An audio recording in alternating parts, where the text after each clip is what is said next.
Hello and a very warm welcome. You're watching News Point with me, Raisha Sehgal. There's lots lined up on the show, lots to unpack. But first, a quick check on the headlines. Iran Supreme Leader Ayatollah Ali Khamenei to lead Friday prayers and deliver a public sermon. Khamenei's first sermon in almost 5 years comes after massive missile attack on Israel.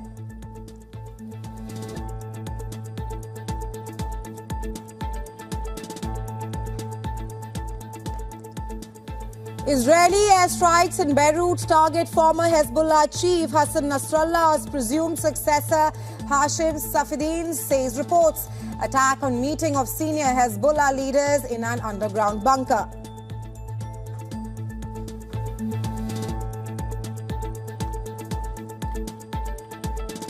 At least 18 people killed in West Bank's Tulkaram, says Palestinian Health Ministry, following an airstrike that the Israeli military claimed killed a local Hamas leader.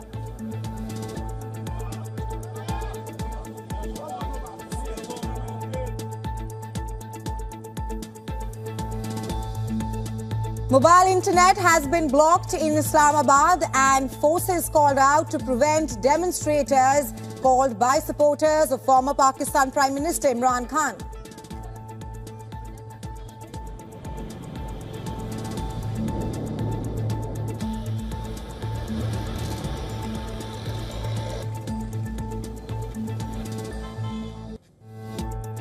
Bolivia's former president, Evo Morales, is under probe for allegedly raping a minor girl, says country's justice minister.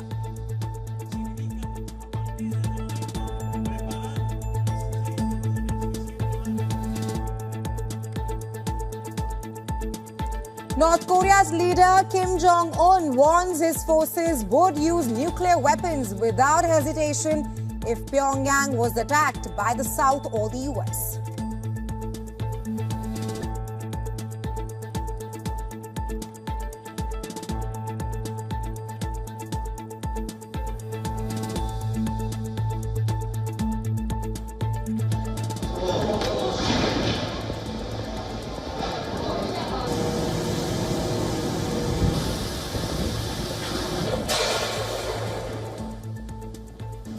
Typhoon Krathun triggers mudslides, flooding and destructive winds after slamming into Taiwan. At least 2 people dead and thousands forced to evacuate.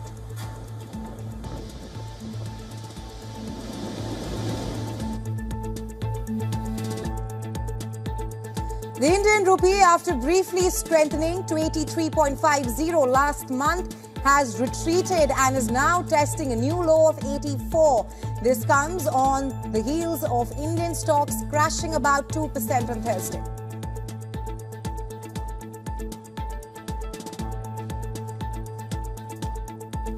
West Asia on edge effectively means that nations virtually across the world are biting their nails on the road ahead.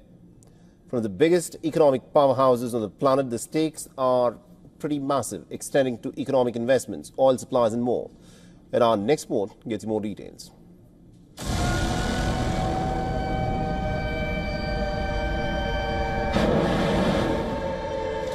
Iran unleashing a barrage of missiles at Israel on the 1st of October gave the conflict in West Asia a whole new dimension. Yes, there was a concern on the devastation and human lives, but the worries go well beyond just humanitarian for all watching with bated breath.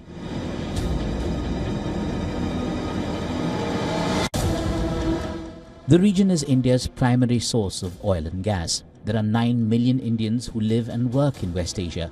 Their safety and welfare are a continuing concern. And the remittances they send to India are a substantial $40 billion. That's 55% of all remittance inflow. India has a contract for operation of the Chabahar port in Iran for the next 10 years. Indian Ports Global Limited will invest close to $120 million in equipping the port. India has also offered a credit window of $250 million for projects aimed at improving infrastructure at Chabahar.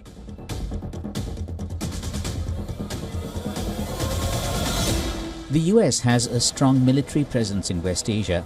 US and coalition ships have been protecting merchant shipping in the Red Sea and the Gulf of Aden, defending against near-daily Houthi drone and missile attacks.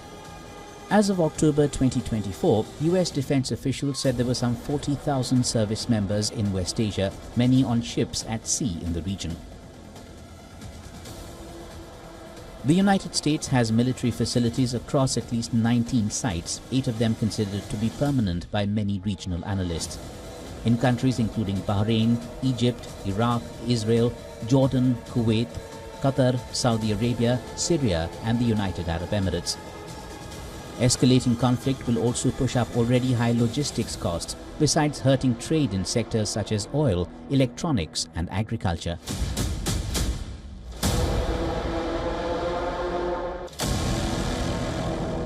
The Gulf Cooperation Council is the UK's 7th largest export destination, with bilateral trade reaching $78.29 billion in 2022. Within the GCC, Saudi Arabia and the UAE are leading trading partners.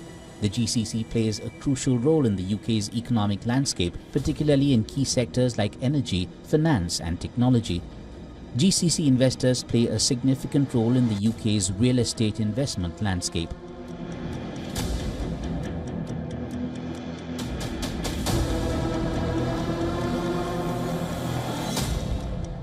It is in the economic realm that China's presence in West Asia is the most significant, with trade, contracting finance and investment driving much of its presence there.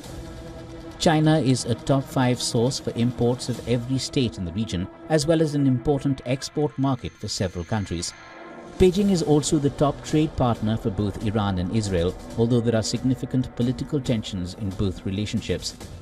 The 5 West Asian countries with comprehensive strategic partnerships, Algeria, Egypt, Iran, Saudi Arabia and the United Arab Emirates, are considered the most consequential for China's regional policy. War clouds over West Asia means bad news for all of these countries and more. Not just because of their concern for human lives, it extends more to their own stakes involved and how they stand to lose. It's a lose-lose situation after all. Bureau Report, WION World is One.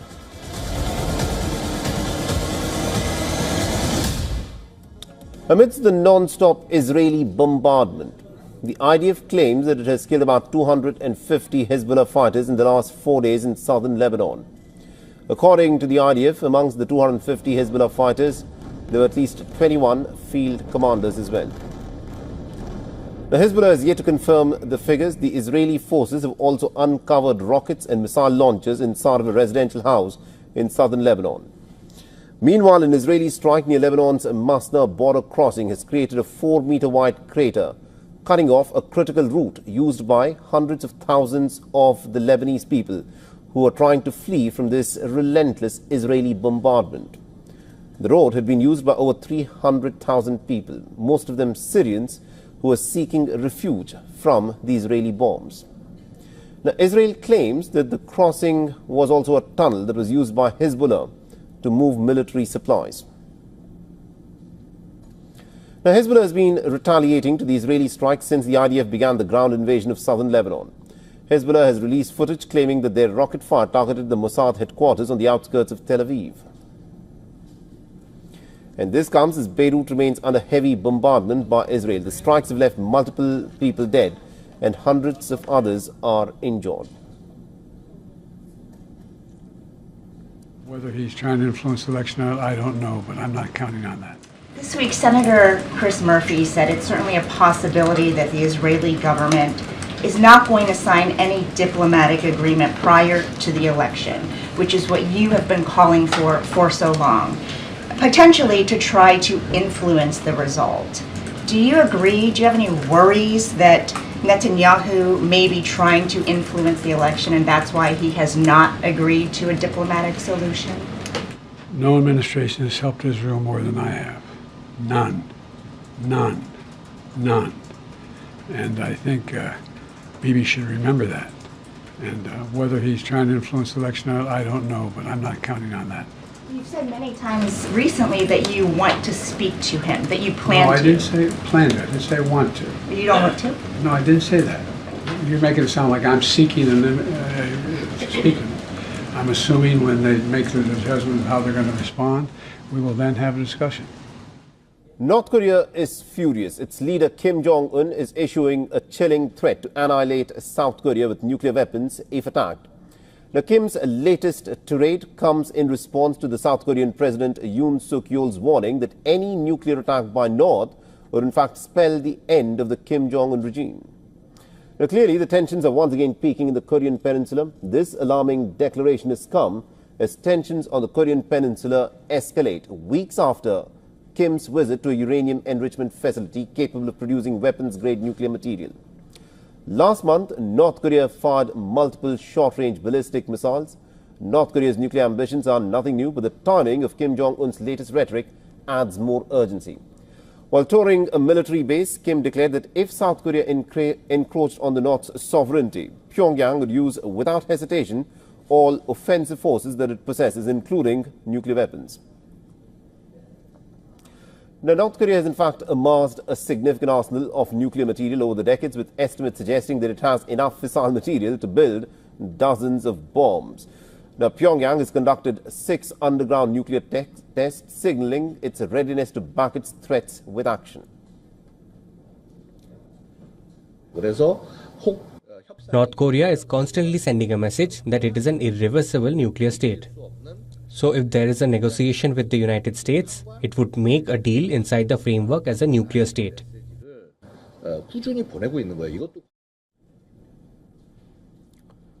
The nuclear warning of the North Korean leaders comes in response to Yoon's remarks during South Korea's annual Armed Forces Day. That featured a military parade displaying the Hyunmoo-5 ballistic missile capable of reaching North Korea's underground bunkers. In a show of support for Seoul, the US flew a B-1B bomber over the military parade as North Korea intensifies its nuclear production and strengthens ties with Russia. The geopolitical landscape is becoming increasingly precarious. The Korean Peninsula has remained divided since the Korean War ended in 1953 with an armistice and not a peace treaty. This means that the two nations remain technically at war, with the risk of conflict being ever present.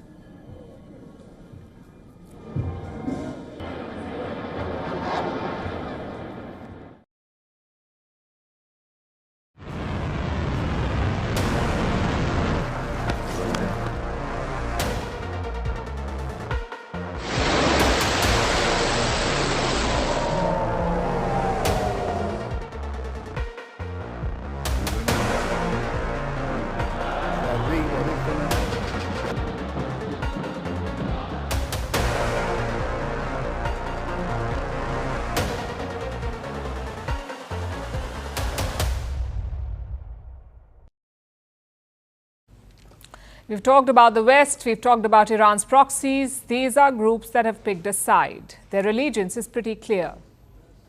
But we can't say the same about the Gulf Arab states. If the war between Iran and Israel escalates, what will the Arab states do? Which side will they support? In April, their choice was pretty clear. Back then, when Iran struck Israel in the month of April, the Arab states shot down Iranian drones. They basically defended Israel. What about this time? No such indication so far. What's more, there are some interesting developments in the region. Iran's President Masoud Pezeshkian is visiting Qatar. Guess who else is in the country? The Gulf foreign ministers. 6 of them form a bloc called the GCC, the Gulf Cooperation Council. You've got Saudi Arabia, the United Arab Emirates, Bahrain, Kuwait, Oman and Qatar. 6. Their foreign ministers met in Doha. Together, they condemned Israel's aggression in Lebanon and Gaza. They also asked all stakeholders to de-escalate, to prioritize dialogue. After this meeting, the Saudi foreign minister met Iran's president.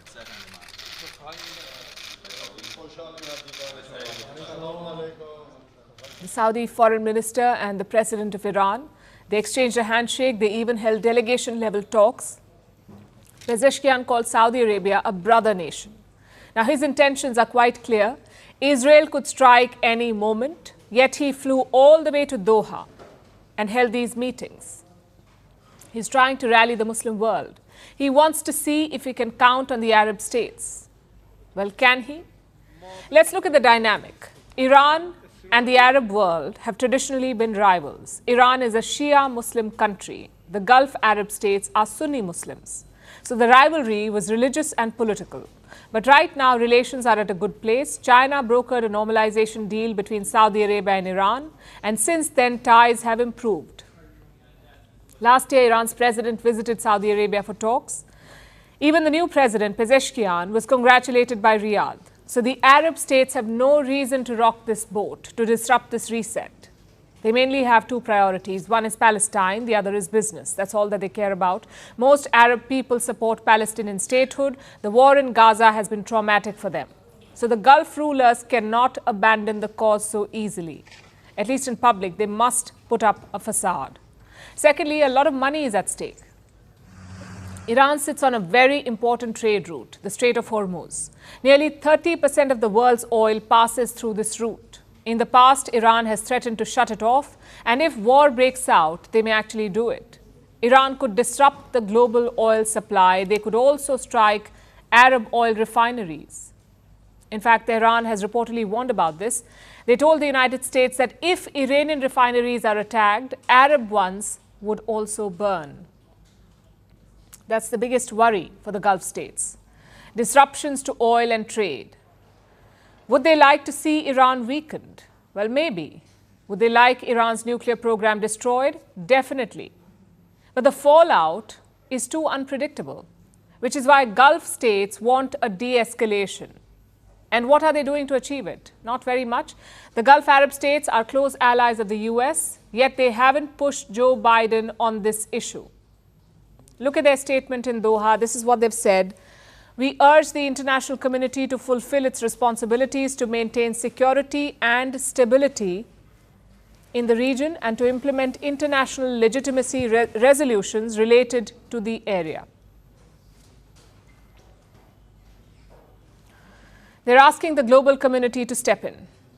Well, they already have. Most countries have demanded a ceasefire, but Israel won't listen to them. The only country that has a chance is the United States of America if the Gulf states push Joe Biden. Maybe he will take a tougher stance. But for whatever reason, they haven't. The Gulf seems to be taking a wait and watch approach. Usually, it's a safe strategy, but in this case, it could easily backfire.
2021 6 महिना असोजको 2 गते हेर्दा हेर्दै पुल गयो 12 गते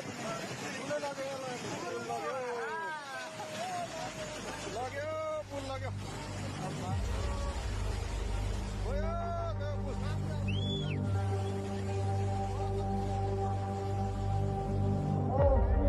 Get the house.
Breaking right now, a massive sinkhole just opened up in DeKalb County.